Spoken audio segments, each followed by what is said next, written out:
so welcome to today's New Knowledge, and this is our final in a four-part series of the Laws of Leadership. And while Peg is setting up, I want to take a minute to talk to you about our upcoming Washington County Business Plan Challenge.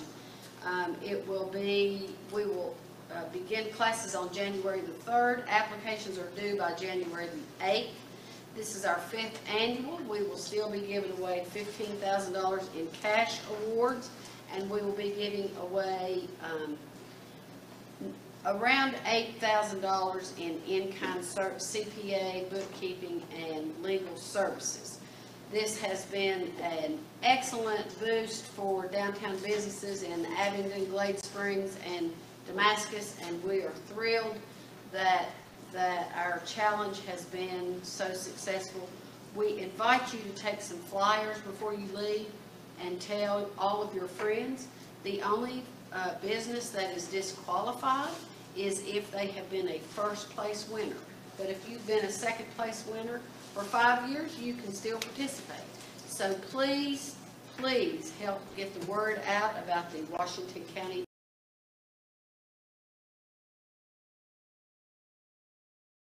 And tell you who next week is going to be. Next week is going to be building a LinkedIn page here at our New Knowledge series. And Cindy, is it Cindy? It's Cindy.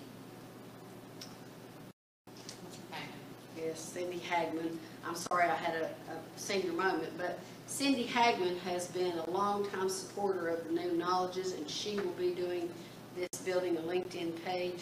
She's extremely knowledgeable and can tell you everything LinkedIn. Without further ado, I think Peg is now ready. And so without further ado, I'm going to introduce you to Peg Ayers. Thank you, Kathy. Jennifer, if I turn down one of these lights. Yeah. And then it's with her, yeah. Good. Thank you, thank you. All right.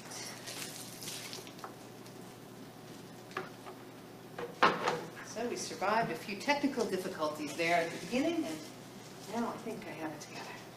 So welcome. This is our final session of the 21 Irrefutable Laws of Leadership. Please make sure I have your email or your address, whatever's more appropriate, at the end. A couple of you have been here for every one of these things, and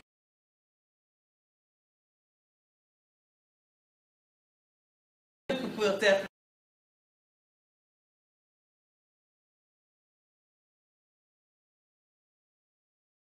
Is this your first session? All right, well, welcome very much. I think I've seen you in other New Knowledge sessions, but we're very happy to have you. You might be familiar with John Maxwell.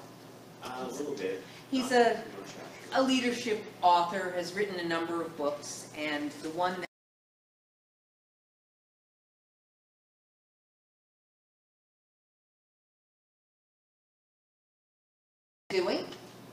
we started in June, and then we've had sessions every month, and today, between now and 1:30, we're going to be talking about the laws of priorities, sacrifice, timing, explosive growth, and finally and appropriately, I think, legacy is our final law.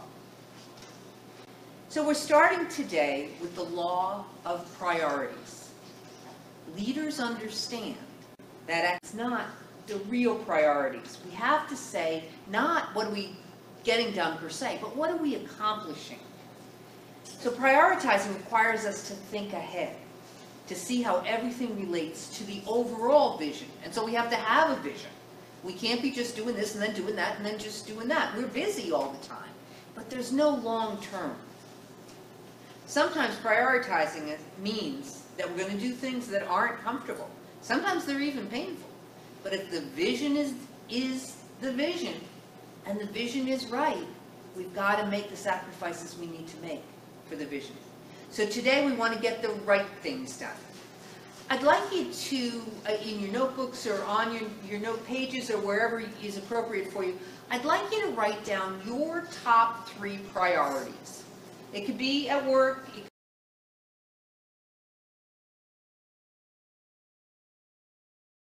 3 priorities. If anybody needs a pen, I have some extras.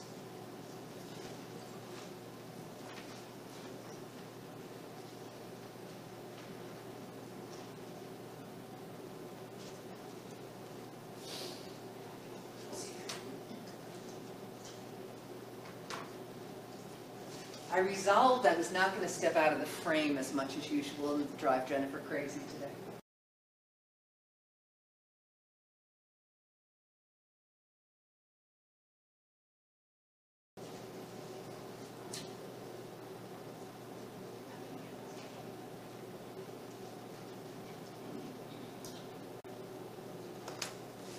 And then the question is, what are you doing every day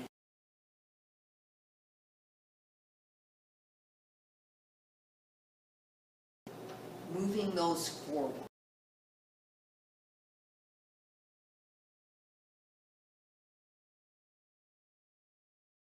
And I'd like to focus on Personal growth, and I've been in the mental health field for 17 years, so you give me somebody with a diagnosis, or that might have a mental health issue, I'll talk to them all day. Give me somebody that's normal, that might give me some objection, and I don't like people get on my nerves. So I'm working on that. I am growing. So I have really had to step out of my box to, be willing to accept some opposition and be willing to, accept some other ideas and other perspectives, and so that I'm not always thinking that my way is the only way and the best way. I'm not arrogant, but I'm just one of these, I'll do it. Right. I'll do it. I know what to do, I'll just get I'll it just done. take care of it. But that's not what a leader is. That's what a boss does. Right. A leader teaches you how to do it, so that you will not. Somebody took the time to teach me what I know.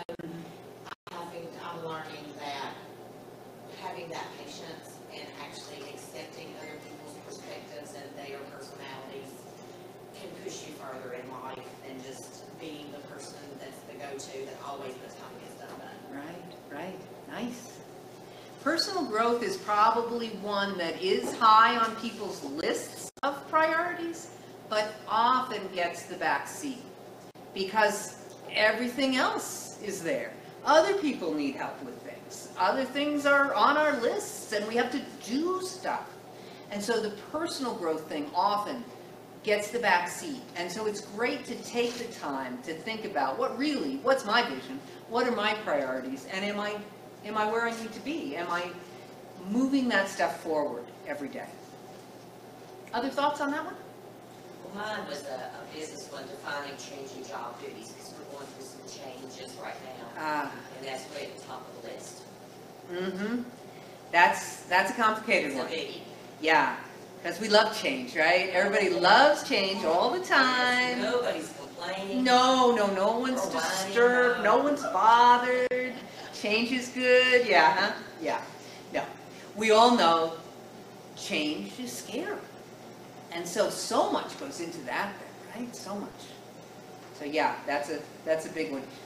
That's where the vision is really critically important. You've got to know where you're going, because you're going to have all these bumps in the road. You want to feel like they're getting you somewhere. If you just feel like life is going to be bumps in the road forever, that's a sad place to be. So yeah, that's another one really requires knowing that you've got to work on it though. A lot of people just wander through change. It's aggravating, I'm annoyed, what am I going to do? But don't have a plan. And so putting the focus on that is huge. Other comments on that one? So the thing to think about, on the way back to work, on the way home tonight, when you get a quiet moment later, is am I really honoring those top priorities for myself and not putting myself and my own personal growth and my own vision in the backseat, but making sure that it's first and foremost. John Maxwell spends, I believe, the whole time between Christmas and New Year's, He spends significant time every day in that time period looking back at his calendar for the whole year. So he knows how much time he spent talking to people, teaching people, managing things, that sort of thing. He analyzes the entire year so he can figure out what he wants to spend his time on in the following year. And he figures out what percentage he's got on each of those things. And this is how, about the time he was writing this book, this is where he came out.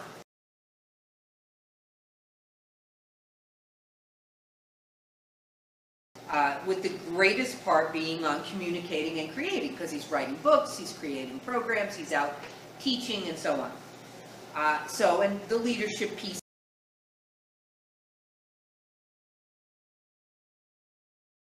He looked at how he spent his time in the year that he was working on this book. And he realized that he was spending too much time managing one of his companies. Again, he's got nonprofits, he's got for-profit companies.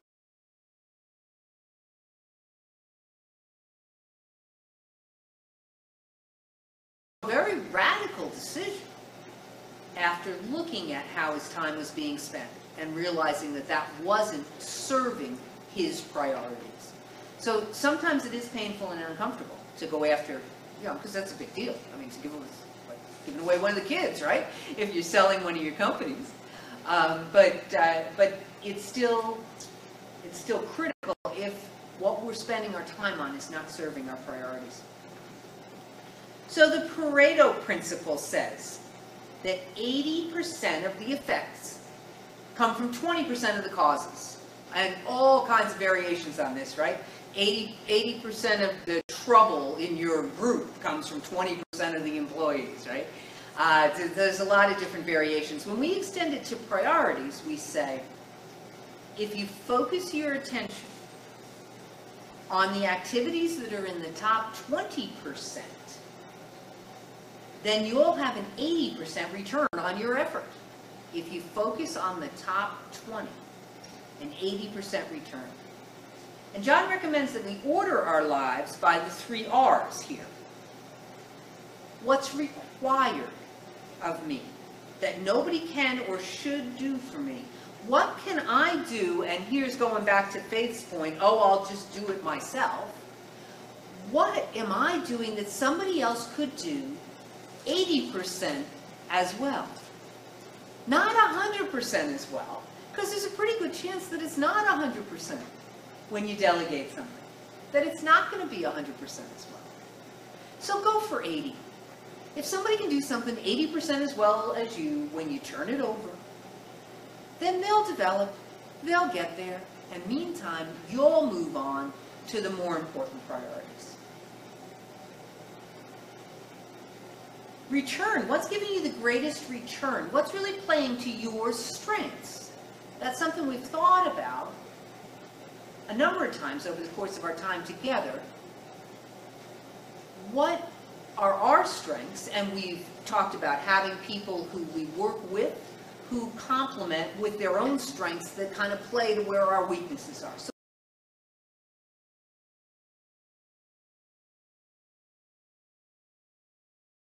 on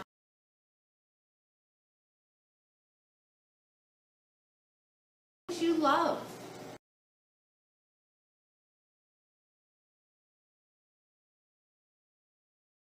But I'd like you to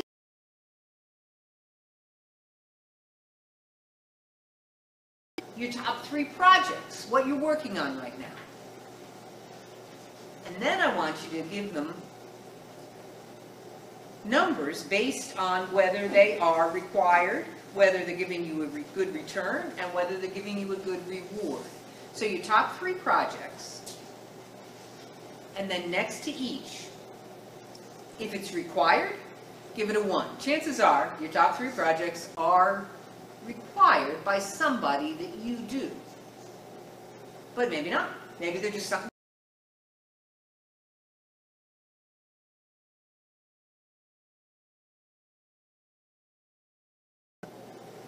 And if it's giving you a good return, the greatest return and playing to your strengths, give it a 2.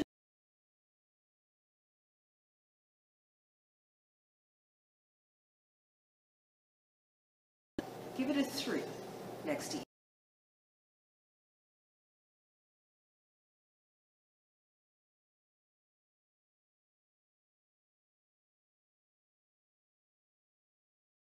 next to each one that gives you a return, and a 3 next to each one that rewards you.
So does anybody have a project that got a 1 and a 2 and a 3?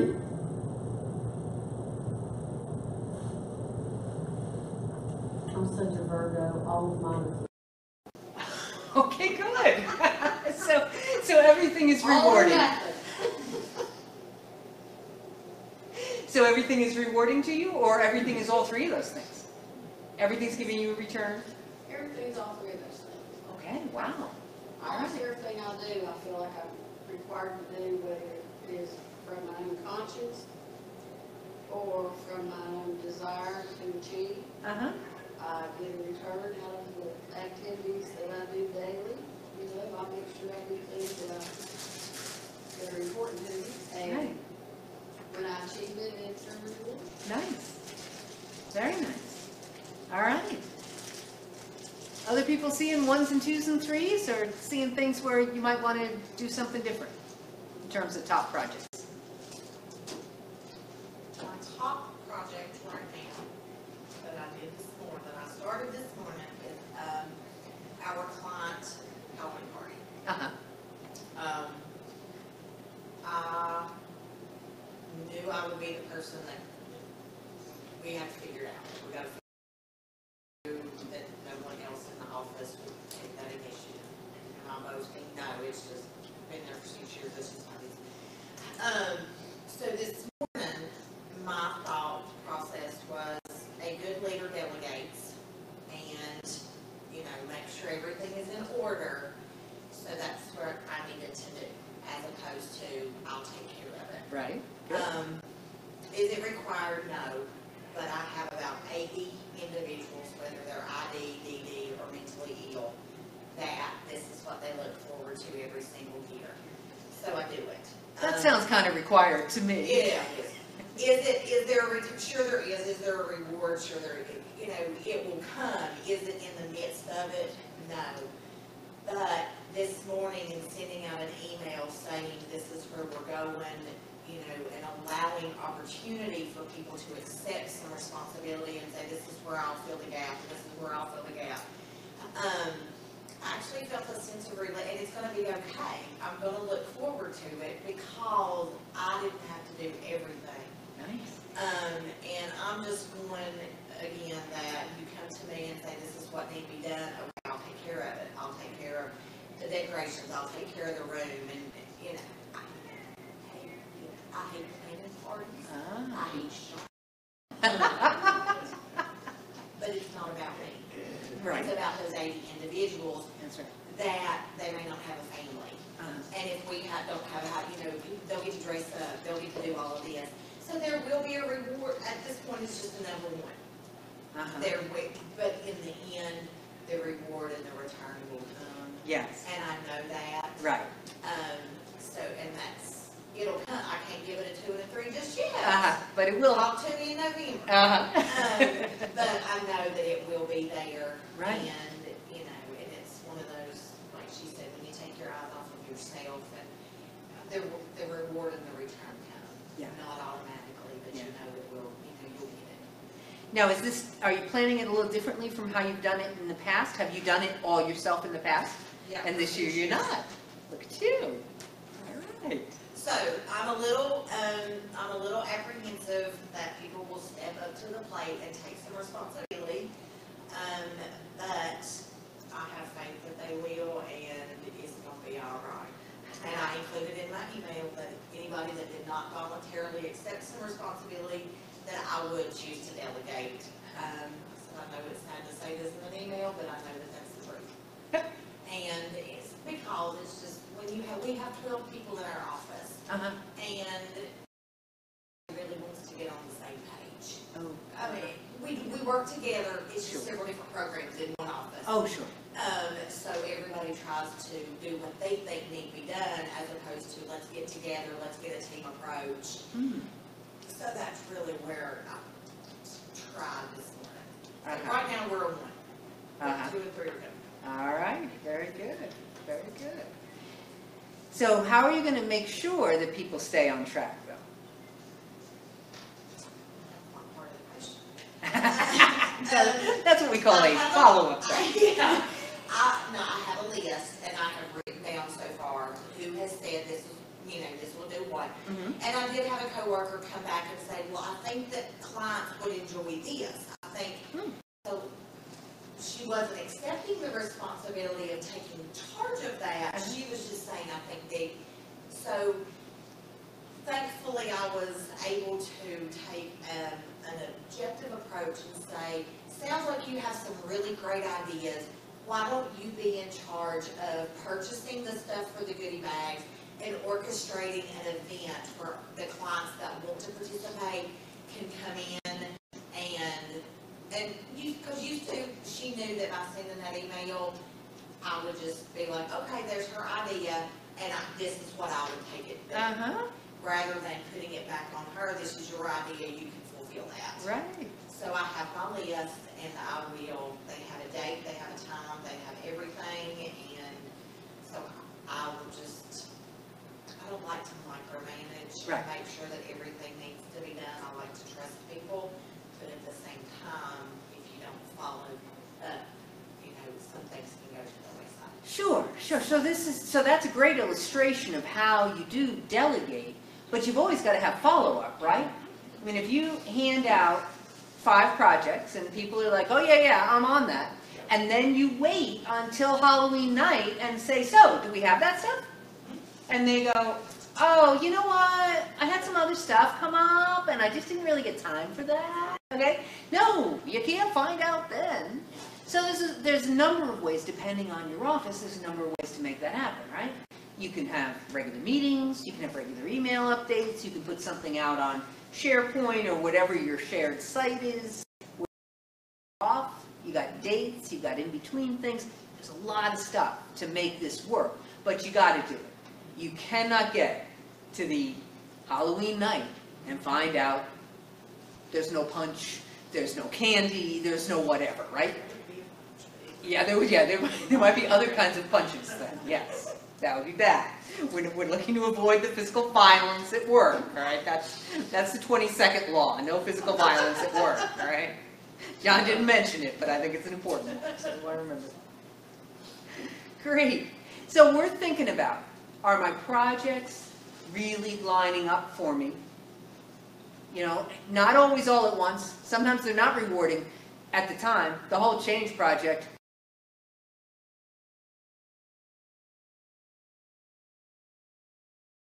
Then it's fun, right? All right. So John says there are many things that catch my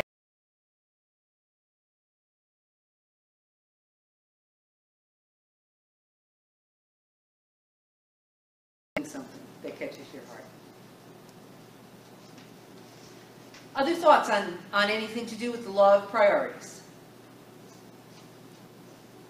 Then we will move on to the law of sacrifice.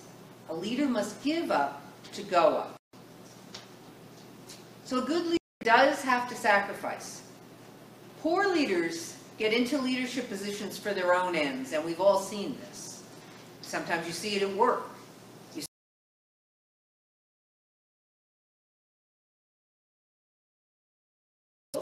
To abuse other people, whatever the case. You see it in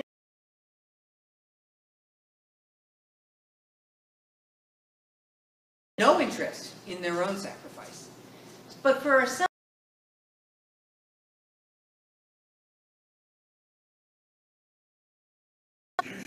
I don't sacrifice for you.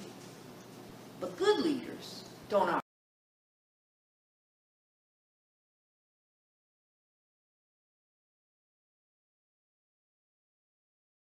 You somebody for a supervisory job.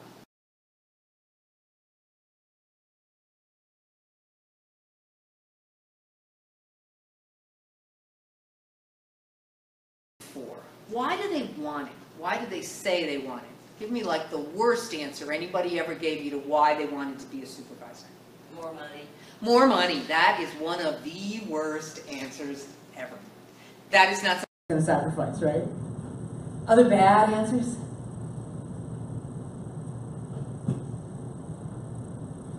one of the most common ones. I've always been in the call centers, in the contact centers.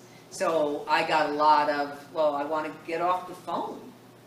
Well, that's not a good answer either, right?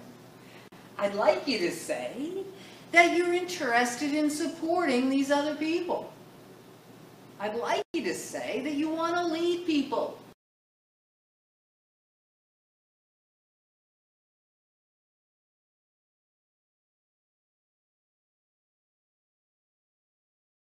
So,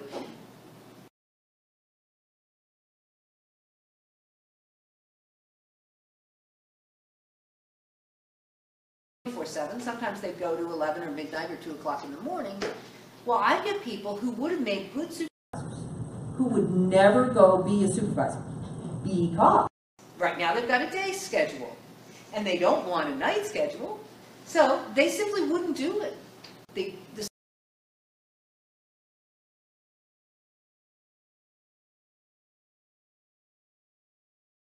Somebody to be a supervisor and lead other people. You want somebody who understands. It's not, the universe does not revolve around them. Okay? The universe needs to revolve around their people. And you need them to understand that. And it just gets worse from there. You know, as we've said before, the higher you go, the more criticism, the less support. That's just the way it is, right, Ken? That's just the way it is. So you got to know that. If you want to be a leader, you have to understand that. You have to accept that. Except that, I mean, the answer, that's true. You know, you will receive more criticism than if you were just, you know, if you weren't the leader. However, there's also as many people that aren't criticizing, that are taking your lead, that are learning and enjoying and participating. It's just that we all tend to focus, unless we're very aware of what we're doing, we tend to focus on the negative instead of the positive. We are wired that way. We're going to remember, you look back over the years, what are you remembering the best? In many cases, it's the bad stuff. That's the stuff that sticks in your head. That's the thing that goes wrong in the morning and sticks in your head.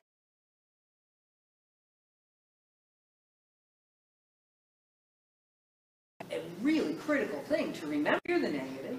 B, the critics are louder. It's just the way of the world.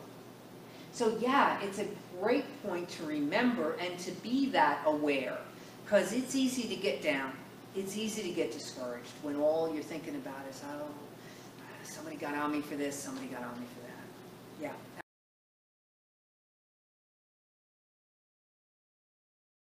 Give up the... not going to do that. So the good leader gives up the ability of expressing their own opinion. You can't go home and put it on Facebook.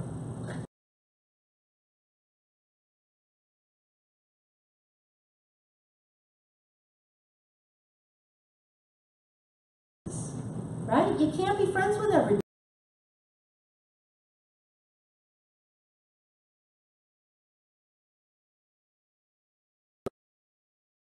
With all that time, now you have to be very, very careful about that.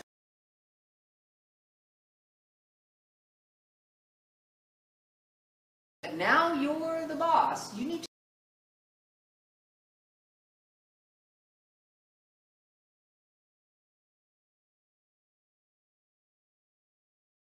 confidential. You just learned the most interesting thing, and you would love to just go gossip about that, but you don't get to do any of that stuff anymore. Other things you can think of that you've given up as a leader, or that leaders give up?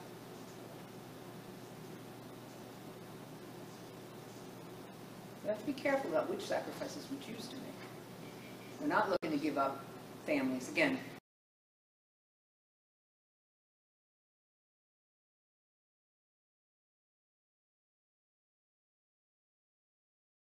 and looks back and says,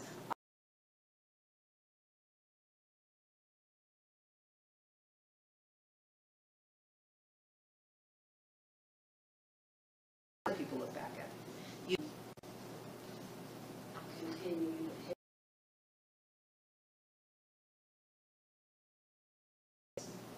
yes. That's a hard one. Yes. You have to find that obstacle course. You got to see the forest and not the trees. Exactly. The long term, the vision, the whole big picture. Yeah. Yeah, that can be very tough. And for an elected official, it's the worst because you've been elected by all the people. So you really, the whole opinion thing, it's really, you could have personal opinions that really don't match up, but you've got to be representing your people, right? Right. Not to get too far into the weeds, but during a process that we've all been reading about, a group took up petitions. Well, Abingdon, I'm not representing Washington County. I'm representing 8,195 people in the town of Abingdon. And so, we have to look at those petitions and the addresses to see if we have a majority of our citizens that are for or against something if they choose to give a petition. And they did take petitions up during the presidential election, which kind of made me happy because that was the one time that people were out in that hotly contested presidential election. And so, we had 500 and I'll say 80 because I can't remember the exact number. Well, if you divide that into your 8195, that was what, around 8% of the population. Yeah. So you had, we had 8% of the population that were opposed to something, and that meant there were 92% that were for it, or didn't care. Or oblivious, right, yes. Right. And so, that makes you feel better while you're making those decisions, although it doesn't heal that 8%. Right. Yeah. It's a very big challenge there in that regard. Absolutely. Other thoughts on sacrifices that get made? So destination disease is where you get to where you're going and you decide you don't need to sacrifice anymore. Done. Got there. I guess that's kind of like when you get to the top of Mount Everest. I guess you could say, okay, once I get down from here, I'm never going to be cold again. Maybe you can do that. But in general, in our day-to-day, when we're managing people, when we're leading them, we can't ever feel like we made it.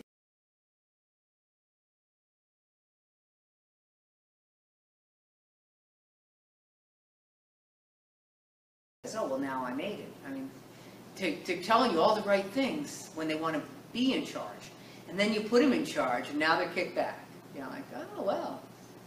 That whole being on time thing, that's for those hourly people. That's not for me. That whole taking my breaks when I'm supposed to, oh, well, I've got stuff to do.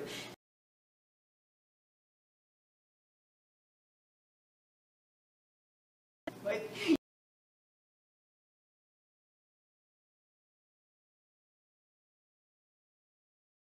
level is by creating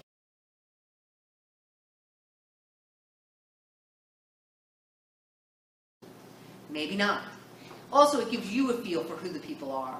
So then when you're interviewing, you already know how they did their projects, things, how they reacted to things.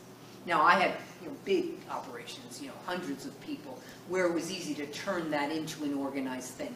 If you've got smaller operations, you can still do that as part of your regular career progression conversations with people. You always want to be having those. You always want people to feel like they're going someplace, even in a small office. You want people to feel like I'm headed someplace and my leader is in support of me being going in that direction, and they're helping. Right?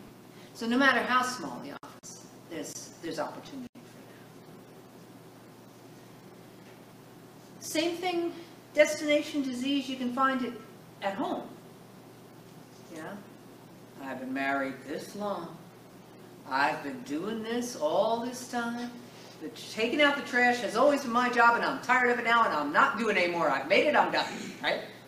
Nothing good will come of that conversation. Right? You need a plan if you want to get out and taking the trash. Maybe taking turns over the trash. But you don't want to just say, oh, I've made it now. We made it the first 7 years. Now it's okay. I don't have to try anymore. You never want to feel like you don't have to try anymore, right? Doesn't work that way. Doesn't work that way. Bill would probably tell you different, wouldn't he? What's that? Bill would probably tell you different. Bill would say he does all the trying and Peg just skates, but no, I think Bill knows he's got a pretty good deal going on there. I think he's appreciative, as am I.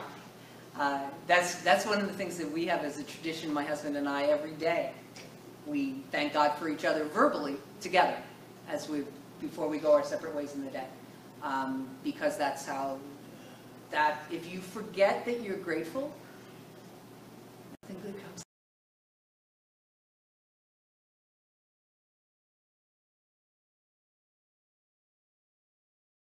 What can affect people? Come in. Kathy.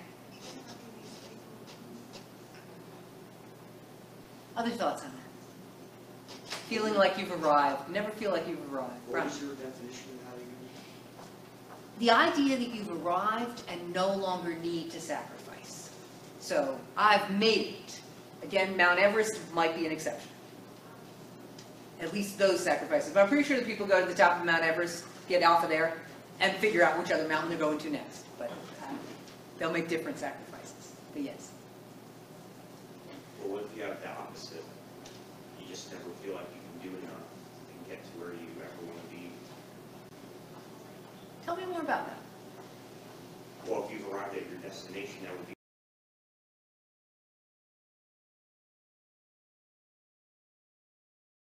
you try to get to, and then you never feel like you ever get to.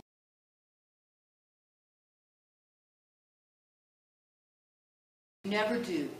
You never really get to a destination. There's always something else. And if there isn't something else, what have you got? Yeah. It's, I forget exactly what it, I think it's a Chinese proverb that you don't want to ever completely finish the house. That you always want something else. Certainly that happens really well in our house.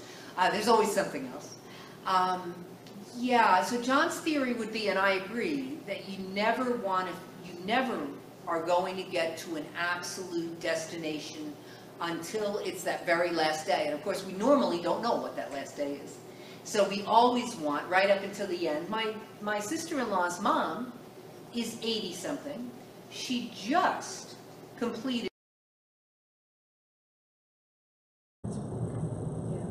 So that Theory. Yes, you never totally get where you're going. Because that would be boring. At best, it's boring. And at worst, it's depressing. All right, our next law is the law of timing. When to lead is as important as what to do and where to go. Is the difference, John says, between success and failure.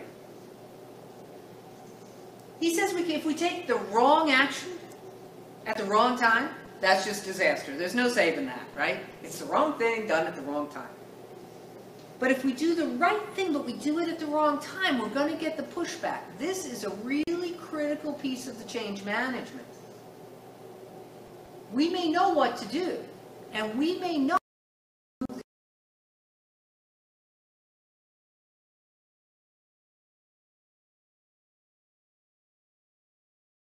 groundwork, you're going to meet a lot.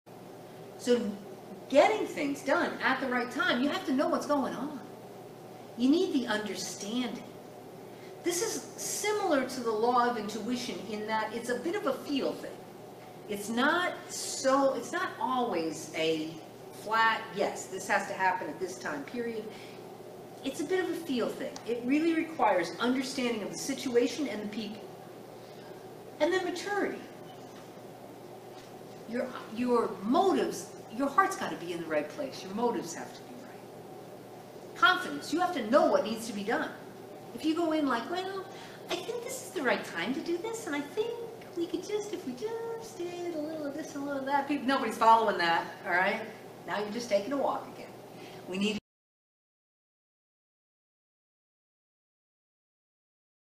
it's got to be a strong decision, and you have to have the trust of the people. You've got to have the experience to figure this out. You don't just come in on the first day and figure out what the right timing is for something. You've got to be learning. You've got to be understanding. The intuition, again, that was a different law, the law of intuition. Also, it's put all those people in the Superdome, no food, no clothes, no nothing, no idea what to do now that they were there. Contrast that with what you saw just now with Harvey and with Irma. I could picture the mayor of New Orleans looking at all these guys they got the buses to take the people out, waiting them days in advance and doing all these things. I could just picture this guy, Ray Nagin, sitting back, watching his TV going, oh sure, you learned from what I did wrong and now you guys look so smart. But it's true. Everybody learned from what went wrong in Katrina. And those mistakes were not repeated. Thank goodness. Timing was all wrong in Katrina. It was right in Harvey and Irma. Not that disaster didn't happen, but it was a completely different disaster in Katrina. Other thoughts on the timing? Our next law is the law of explosive growth. To add growth, lead followers. To multiply,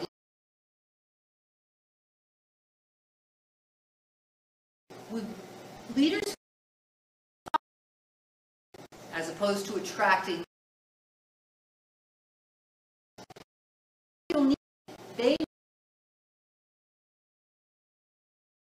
These are the people who want to.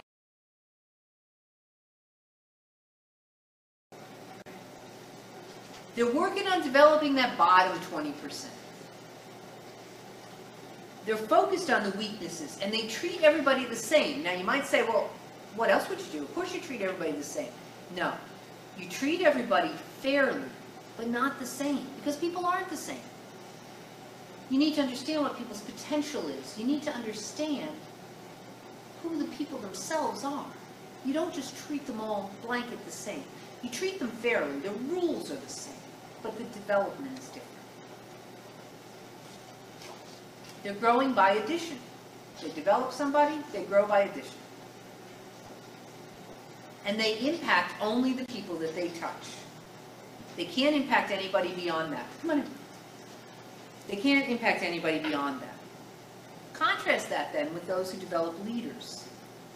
Leaders want to be succeeding. They want somebody to come behind them. In my first job, many long years ago, started out on the phones, and then I made it to supervisor and manager and so on. I was at that company just over 12 years. I ended up as vice president of quality and service. And in the course of those promotions, I had people that I had been developing who were interested in being developed, and I had been developing them, and they followed me into all those jobs. So when I made manager, one of those people I was developing made supervisor. When I made manager in a bigger department in that same group, that person made manager in that smaller department, and another one that I've been developing made supervisor, and followed all the way through. And that one is made president of that company, so she went beyond anything that I taught her to do. She became president of that company and still is today. Now, I left there in the mid-90s. She made president sometime after that and still is the president today. That's what a leader wants to do. They want to create people who can succeed them. They're developing the top 20%. When I was working with people, I wasn't ignoring the rest of them, but when I was working with people, I was really developing those people that I wanted to succeed me, focusing on strengths treating individuals differently, investing in time, and growing by multiplication. When I was developing people, and then they were developing people, then many, many more people were impacted. We talked last session about John's nonprofit, Equip, where he takes a big group of leaders, goes to a third world country, they train thousands of leaders from that whole country, and then those leaders go out and train thousands more people. So John going there with his, say, 100 people, ends up impacting tens of thousands of people. That's multiplication versus addition. You want to be a leader who develops other leaders. Thoughts on the law of explosive growth? It's all about multiplication.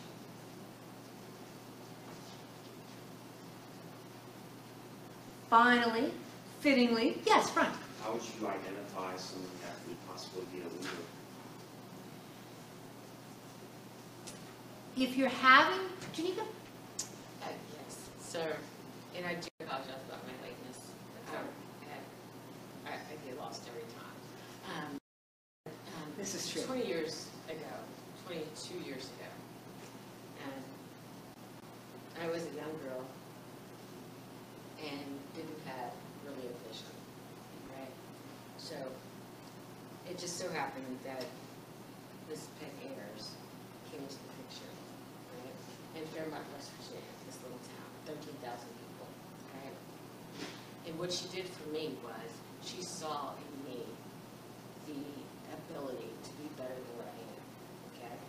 And she encouraged me to be better than what I was. And she gave me the opportunity to do more and reach harder than. Right? So, and it's so funny, but she allowed me to keep my personality, right? Because I'm too much all the time, but that's fine. But she allowed me to develop who I was, and she saw like a leadership ability in me, within me, and she developed that. So she taught me Excel and Word. It's like, this is what you need to do, this is what you have to, this is, so she progressed it, right? I was just like an agent on the phones at Aegis Communications Group, right? So she is my life mentor, and she's everything to me. Seriously, like, I mean, for real. And from that moment on, I was just like, oh yeah, I could do whatever I want to do. I could be whatever I want to be, I never thought that before because I was in a small town and didn't have any grounding, and couldn't like foresee like what life would be thereafter, right? And then here comes Peg, and she's like, oh no, this is what you have to do, Okay, all right, then we'll just do it, And it was absolutely wonderful. And she inspired a movement within me to be a better person. So leadership is, she saw the leadership development in me and the ability to be a leader. And she said, hey, this is what you need to do. These are the tools that you need to do it with, right? So that's what it's all about. So Thank you, Janika. That was nice timing. You show up just in time for that. Everybody has the capacity to be a leader. I think it's the fact that you need to have somebody that believes in you. And, a friend loves you enough to keep you where you're at. But somebody that, a mentor or a coach, loves you enough where you're at, but can see where you could become, and is willing to love you through that process. Because I think everybody has that potential to be a leader. It's just somebody pushing them. It's like raising your children. We know, the world is, the limit. There is no limit. But it's the push that we give our children. And I think that as we grow, we still need that push from somebody that loves us enough to accept us where we're at, but sees too much for us to allow us to remain the same. Thank you. Thank you both. So, Brian, going back to the original question, though, you start by asking them. So the career development conversation needs to happen, even in a small office. Janika. Okay, so within 3 months of meeting Ms. Peg Ayers, I was able to go from $15,000, $1,500 a month, I mean a year, to 45. Hey, Yeah, so she developed me that quickly. So well, I and think, again, it depends on the Yeah. person. So Yeah. I sit down with Janika in the very beginning, as I sat down with everybody, and start having that conversation. Where do you want to be? Right. Where are you headed? All right, yeah. Where do you want to be next year? Where do you want to be 3 years from now? And some people really don't want to be any place but where they are, and that's okay too. My assistant in my last position, she'd done a lot of different jobs. She could have done whatever job she wanted to do. She loved being an administrative assistant, and she was brilliant at it. Well, that's fine. So she doesn't want to be developed in terms of becoming a manager, becoming whatever, okay? She wants to be developed in the job she's in.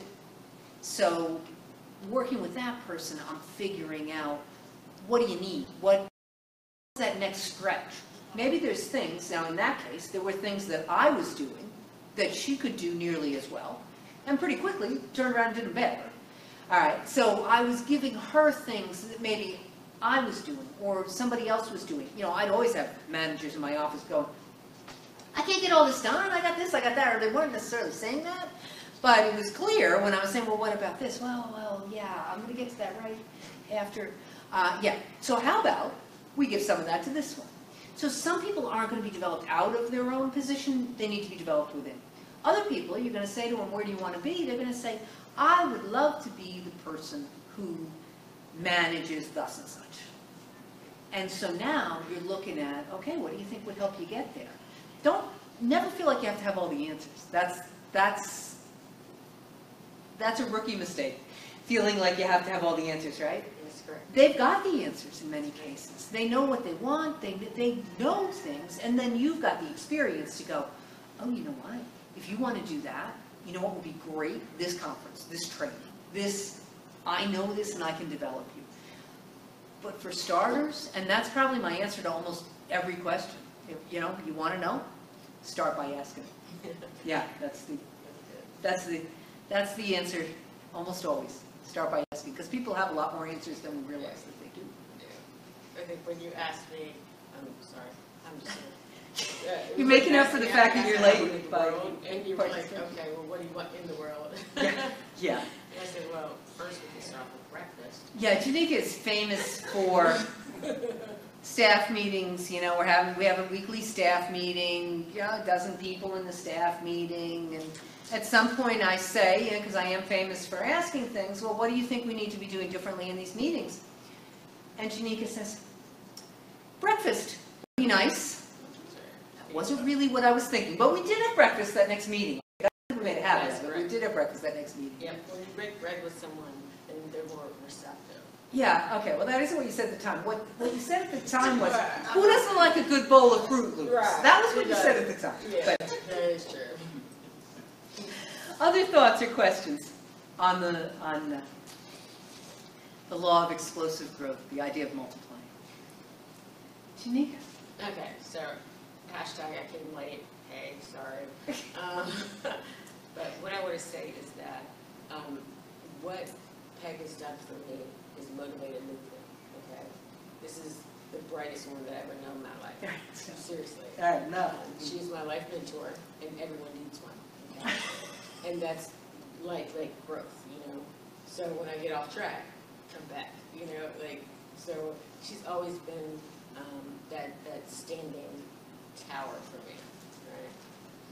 That wherewithal, that voice in your head that says, hey, you're doing the wrong thing. It's not in your head. I'm saying, no, don't do that. Yeah, you are saying that physically. That's Yeah. correct. Yes, But the important thing is Janika took what we were working on and spread that to other people, went to work in other centers, went to work for Ticketmaster, and was developing other people, and has described that to me, developing other people. That's the multiplying. as well as my children. Oh, absolutely. Yeah, Yes, sure. who are brilliant. Exactly. Brilliant, So that wouldn't have happened without you. Oh, well, I'm not gonna take that credit, but That made yeah, me- brilliant Yeah, kids, so I doing, have a- making wonderful careers for Yes, sir. themselves. I have a dentist that's in the Air Force at Langley, who thought that was my, that's my eldest, and she's 23. And then I also have an 18-year-old, and she is a biochemistry major at Kennesaw State. Yeah, that would have never happened without the encouragement and the support of Peg and her guidance. Well, thank you, that's very kind. Yeah, I don't know what they're doing. Yeah, no. But the thing is, it is about multiplication. If I had just tried to help Janika and stopped there, that's just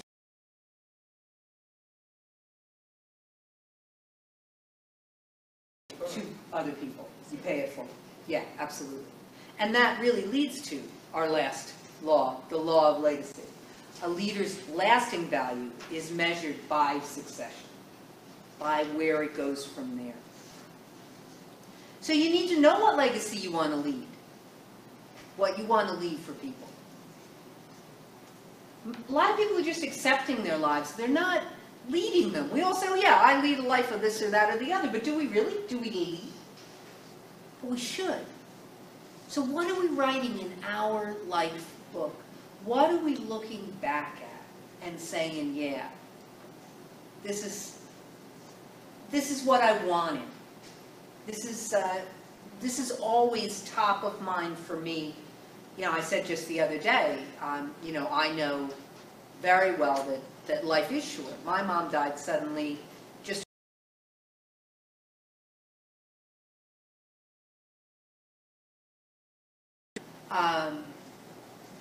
if I didn't know it before that, I certainly did after. She left a wonderful legacy. 6 kids who all, you know, did well in and of themselves, have good lives.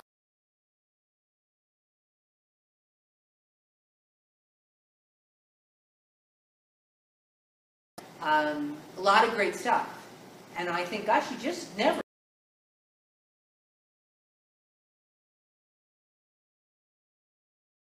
Who was it? St. Francis, I think, was asked if he was out sweeping the yard, and he was asked, if you knew today was your last day on earth, what would you do? And he said, I would do exactly what I'm doing.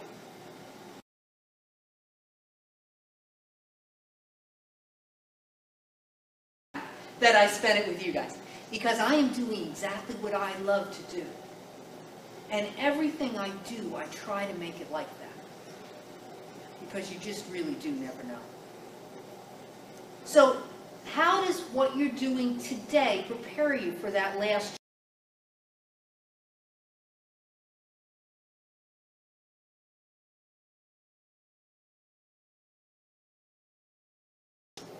we get blown up right now, and they've got to talk about all of us tomorrow in a service.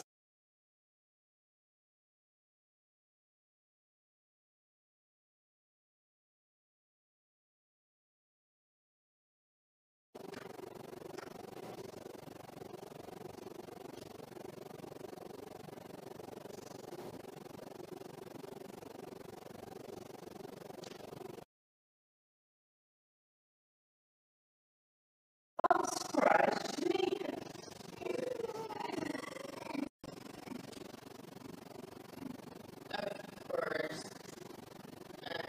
I'm long with, all right? So I said, live, love, laugh, and love. Okay. Because and so strategic aspect of who I am. Janika, aka J-A-Y-E, because I have an E on the end, so it's cuter. Yeah. So live, love, laugh, and that's what you gotta do. All right. And so your encouragement to me has meant the world to me. Without you in my life, I can tell you dramatically, like emotionally, and realistically.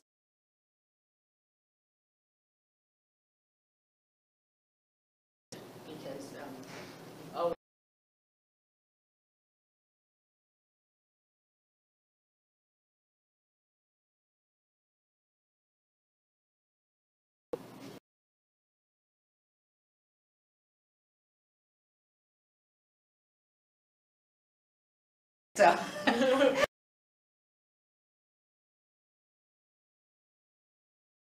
think that what I would hope that they would say is my dedication to the fire service community. yes, I've been in this business 52 years, yeah. and you talk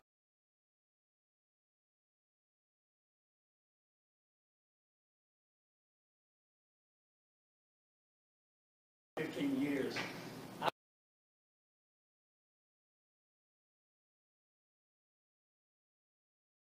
Instructor one, and you see what I'm sending out into the fire service. Yes. So, you know, I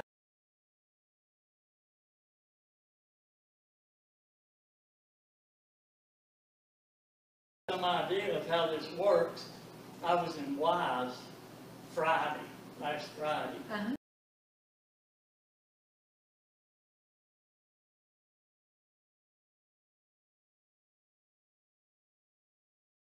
I turned around, he was already seated.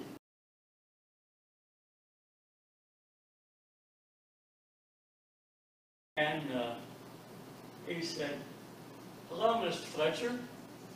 Well, I knew that he knew me, but I mean, you know, That's the life of a consider teacher. how many people I have taught.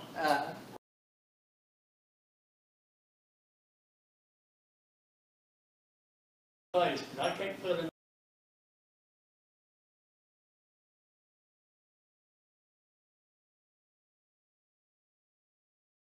He taught me and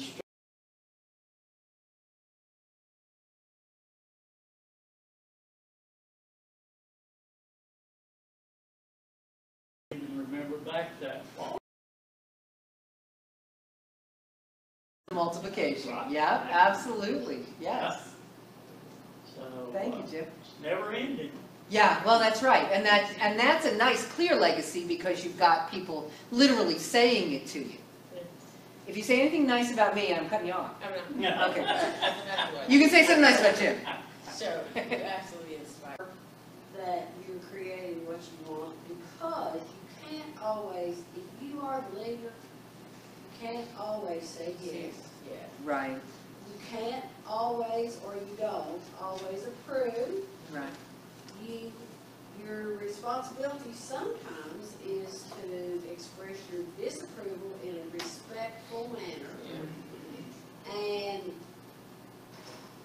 sometimes it's years before you Yeah. know the result. Right?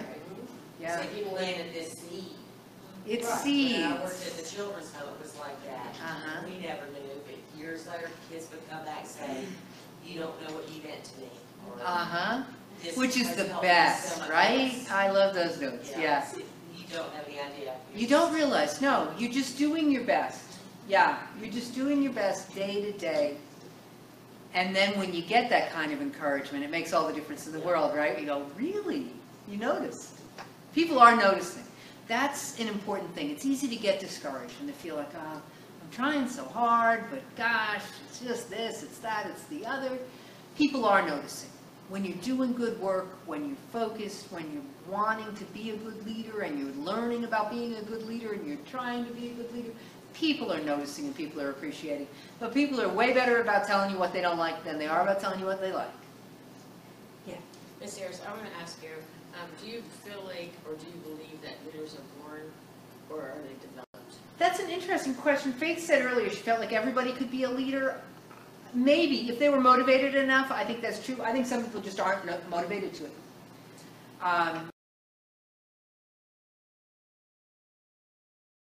It being something that I was always, you know, I'm the oldest of the six, so I was always bossy, so I really was born to it. But in general, I think some people are more inclined to it. You can see it on the playground. You can see it in kindergarten, right? You can see there are leaders who seem to be sort of natural leaders. But there are plenty of other people who have all the right stuff to do it. They just need to develop it. If they want it, goes back to asking, right? Goes back to asking whether they Well, want that goes back to your environment as well. I mean, you become like the 5 people that you hang around the most. And That's right. You know, on a personal level, if I go to my mother's house, and hang around with my mom and my two sisters, you would hate me after 3 days. Therefore, I've had to be able to recognize that, and I can't do it. I'm not inflicting that on anybody else in society. So I have had to be able, you know, I think when I say everybody has the potential to be a leader, you have got to have somebody recognize that in you and be able to step out and be a change, a change setter or what have you, because you become what your environment creates. And, you know, we have a society of enabled and entitled individuals that take some of that away from them, and they wouldn't have anything but to develop some gumption and initiative. So, I mean, I think it stems back all the way to your growing up in your environment. And, you know, I heard a story of a child that he was just a misfit, and he was an at-risk child. And he'd always been told, you know, your parents were at-risk children, you're a child of the system, you'll never amount to anything.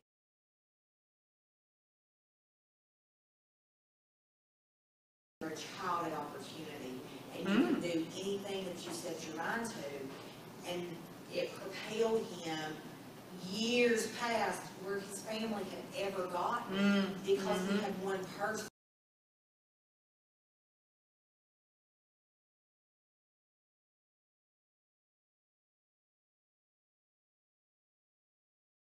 And so, I mean, I just think that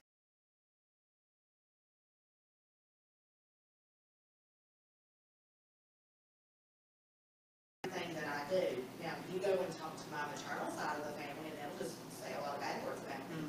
But that's okay, because they don't know the true person that I am or what I do and who I am.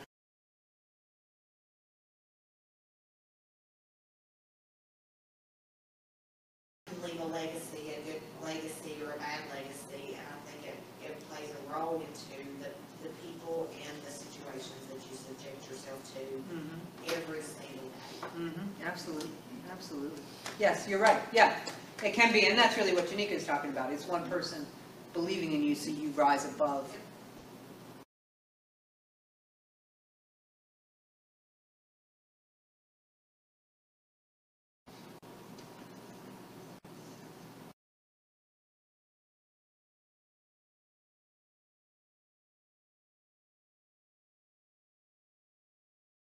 You're really not accomplishing anything. It's the people that matter. Everything else is temporary.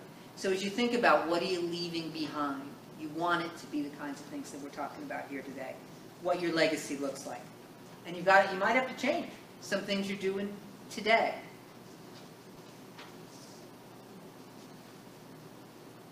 Thoughts, other thoughts or questions on any of that?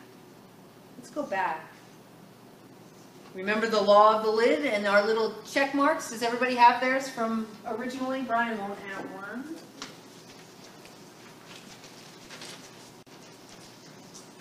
So we're giving ourselves 1 to 10.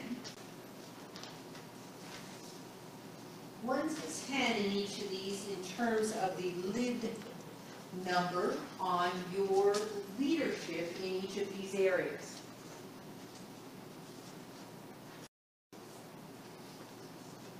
And the really interesting thing is if you've got it from originally, I'd like you to, from the first session, I'd like you to, or any of the sessions, because we've talked about this in each session, I'd like you to look at where you felt like you were in these areas when we started and where you feel like you are now.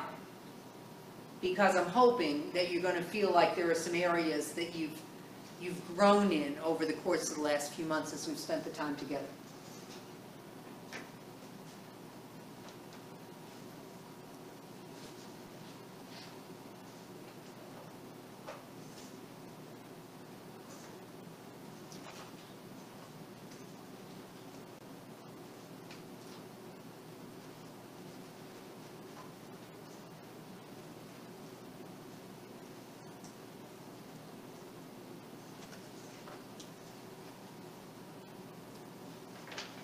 downstairs, so you have like a calculator.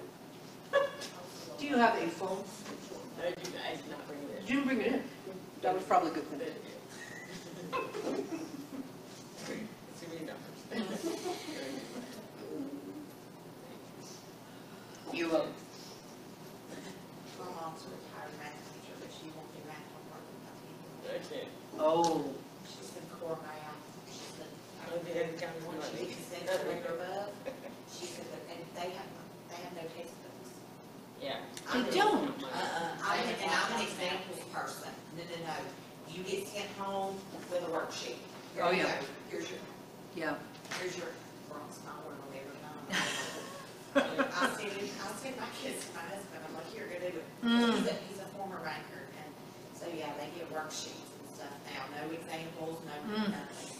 And it's hard because they've got particular things, ways they want things. I find that even with, I've got a little third grader that comes to me once a week for tutoring really on spelling and stuff that I actually do know. Yeah. But occasionally we stray off into math. Yeah. And she's like, oh, yeah, so we round up, we do this, we do that, if it's this way, it's that way. I can't quite figure out what they want her doing, so it's hard for me to tell her the right thing to do. Multiplying with numbers rather than just doing it the old-fashioned way like we did and add a zero and do that. Yeah. When we were doing it, one number would be on this side of a grid and one number would be, and you have. Oh, heavens. It was awful. Yeah, that's It it. literally Yeah. wasn't for. It is, yeah. And I love math. Yeah. I love math. No. Yeah. The only thing I like to count is money. But no, Yeah. with schools and not having textbooks and stuff like that. Yeah, that's challenging. That's very challenging. Yeah, but, yeah, it's taught differently, she's right. Yeah, I know, and it changes all the time. I mean, I saw that Yeah. many times over the years. Yeah. So do you feel good about looking at this list now? Particularly those who've looked at it before. Brian, it's all new to you, so it's fun, right? But some of you have been doing this every month, looking at this list. Do you feel good? Do you feel like there are things that you've grown in? Do you feel like there are things that you've learned something about? Okay. So I've got a final assessment for you to do. And I know there were a lot of different activities happening today, so we have fewer than usual here in the group. So if people are looking at this later, this is also on the Business Incubator's Facebook page. So you can take it off of there and work on it. But this is a self-assessment on all the 21 laws. So it also gives you a little review of what all the 21 laws were.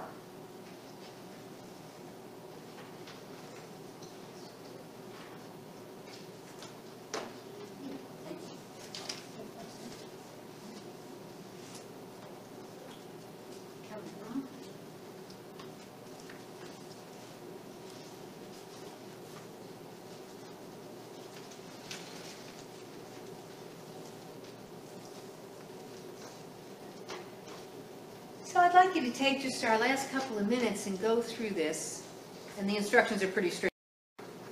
You're going to score yourself for each of these 3 items under each law as never, rarely, occasionally, or always. And what you're going to end up seeing is some that you're really strong in, and some that you really want to focus on. And I would recommend that you go back in our notes. A couple of you have gotten the book readily available. All of our notes going back are available on Facebook.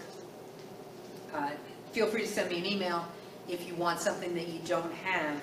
But think about what do you want to develop so that all of these are the kind of points that you want to see.